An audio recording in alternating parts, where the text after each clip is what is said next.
In the name of the Father, and of the Son, and of the Holy Spirit. Amen. Christ is among us. He is and always shall be. Good morning, everybody. God bless. Please scooch if you can.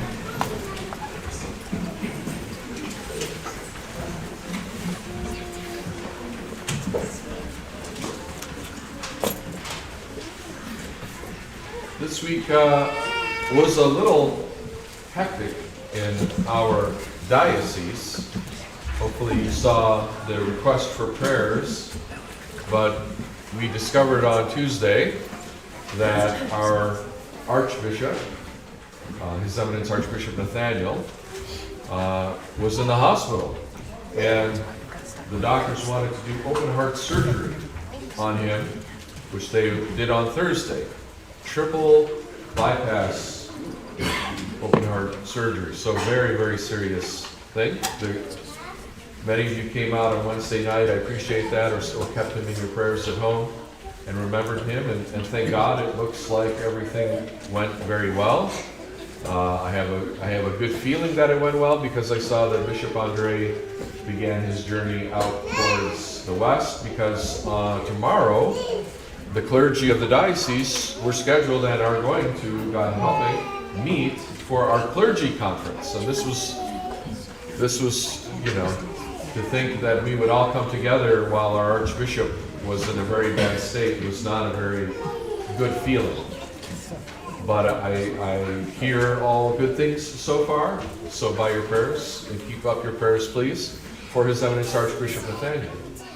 But it also brings to mind the fact that we live in a diocese which is spread across the entirety of North America, the United States and Canada specifically. The Romanian Episcopate, many of you have belonged to other jurisdictions in your time as Orthodox Christians as well, which also span over the entirety, at least of the United States in some cases, or large swaths of it. Very few Orthodox dioceses in this country are truly small enough to be the reflection of the ancient church, which was one city, one bishop, and then that city, that bishop might have had some additional bishops in the surrounding countryside, but for the most part, all the cities of the ancient world, and they weren't massive metropolises like we have now in the world, but they were, substantial towns, we might say, had their own bishops. And so in the ancient world, the bishop was very much a part of the life of the faithful in the community. If they didn't see him every Sunday, they probably saw him fairly regularly. And in many respects, he was kind of like the head pastor of the area. So we say archpastor when we talk about our bishops. That means, first pastor, and that's what they are. But in many cases, our lived experience is in the parish. And maybe you have one priest, maybe if you're blessed you have a couple priests, or a priest and some deacons, and so forth. But the experience of episcopacy in this country is quite diminished, say, compared to the ancient world. And so it seems like a good opportunity to bring that to your mind. I'm not going to change that, obviously, and nothing we can do is going to change that until we become a big enough critical mass that we can say we want bishops in each city or each region, and that will be our bishop. But right now, people are still very much kind of split. We like our bishop because we belong to this organization or this diocese or this ethnic group or what have you. So it's still very much a work in progress for Orthodox Christians in North America. But today's epistle reading is St. Paul writing as one of the apostles to the youngest bishop in the church at the time, and released in that region. And that's Timothy, his spiritual son that he loved very much, that he uplifted, and he's giving him some advice and some guidance. And I have to think that as His Eminence, maybe he knew he was going into surgery and played his cards close, or that he was going to go to the hospital. I assume at some point he had a conversation with Bishop Andre, who is his spiritual son, essentially, just like Timothy, and his auxiliary, his assistant bishop. And he probably had to encourage him in many of the same ways that St. Paul encouraged Timothy. For example, let no one despise your youth. Archbishop Nathaniel happens to be in the Orthodox Church in America, OCA jurisdiction, the oldest of the bishops on the Holy Synod, and Andre is the youngest bishop in the Holy Synod. So definitely there's that dynamic there. And so now, Metropolitan Tikhon, who is the archpastor of the entire Orthodox Church in America, has recognized the Archbishop's request and need for a leave of absence to recover from a massive surgery. And so now Bishop Andre is the temporary administrator. So it's not a locum tenens, he's not in the place of Archbishop, but he is the temporary administrator. And so pray also for Bishop Andre, because now the youngest bishop has to take care of the largest diocese in the OCA, both space-wise and quite possibly population-wise. The diocese in the south might be larger in population now, but I'm not sure. We have a very large diocese. And there are a lot of Romanians in North America, so there's quite a few.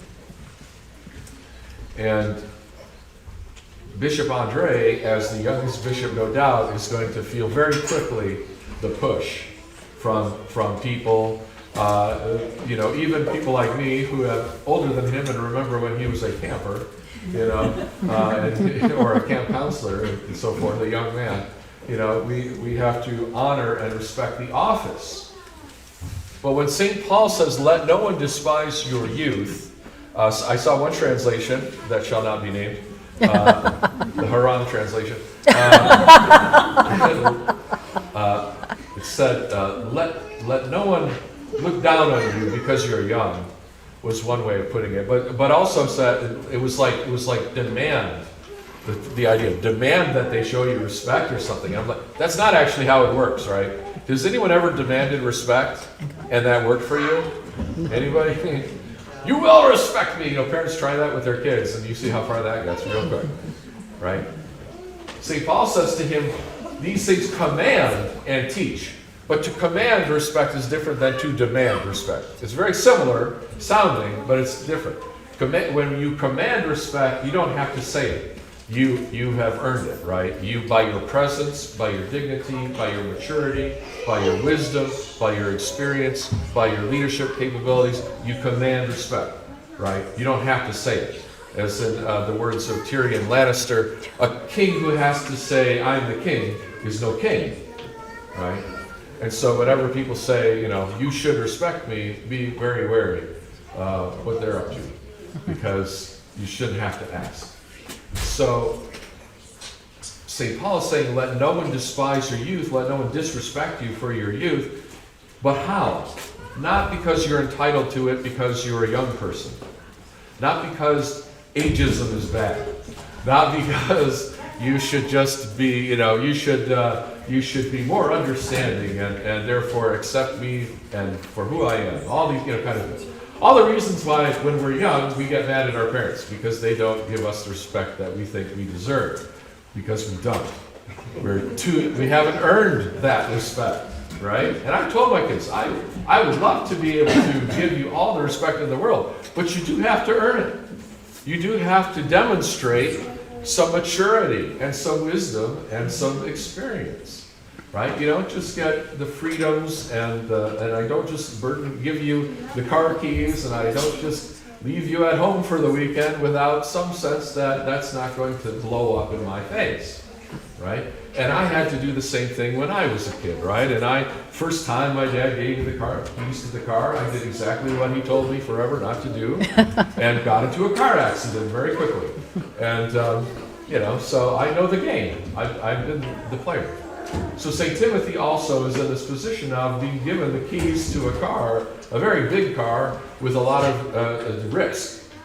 A bishop of a diocese, a bishop of a city, the archpastor of a community, and he's probably only in his 30s at this point.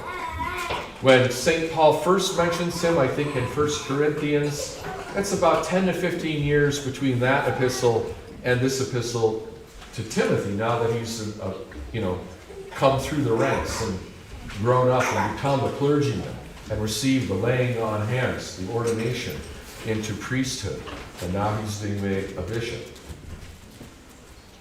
So he's had time to earn it. But St. Paul still encourages him, and he says, prove yourself through a number of things. Through what? He says, through word, through conduct, in love. The word there is also charity in Greek, essentially. So you're not just an ambiguous feeling of love, but acts of love, kindness, in spirit, in faith, and in purity. Don't act in such a way that anyone's going to have any cause for scandal, or have any cause to say bad about you, or to be any sense of accusation of corruption. All of these things add up. Now, many young people, when they're told how to earn their positions, right, they're being given a different list of things. They're being told, get really good grades, or make a lot of money, or bring a lot of profit to your company or your organization, or step on as many people on the way up the ladder as you can, or whatever it might be, right? Look out for yourself, do your own thing. All these kind of types of advice. And there's plenty of people out there, all of you know this, right? They're all out there, and they're just killing it. They're rising to the heights of power. And you know how that has unfolded. How good that turned out.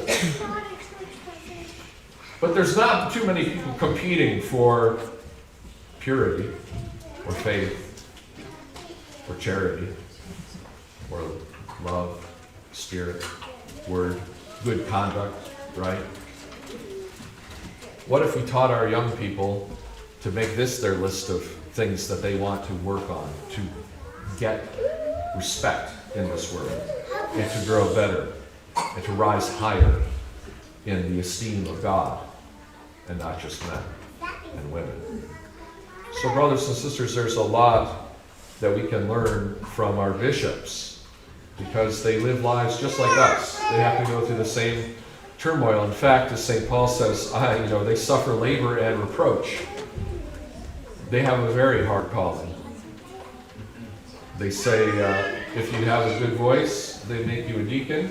When your voice starts to go, they make you a priest. And when your mind starts to go, They make you a bishop. they make you a bishop. Because who would do that? Who would take that job? To be a thankless job and to never satisfy many people, a few at a time at best, and then be with the burden of responsibility for all of that into the age of the life to come. So pray for our pastors, our arch-pastors, our bishops, and especially our young bishops, so that they can fulfill this. And then may they be an example to us and to our young people, and to even us who are maybe not as young, but are still trying, so that we can conduct ourselves in the same God-pleasing, profitable way to the church. Christ is among us. He is in our shall be.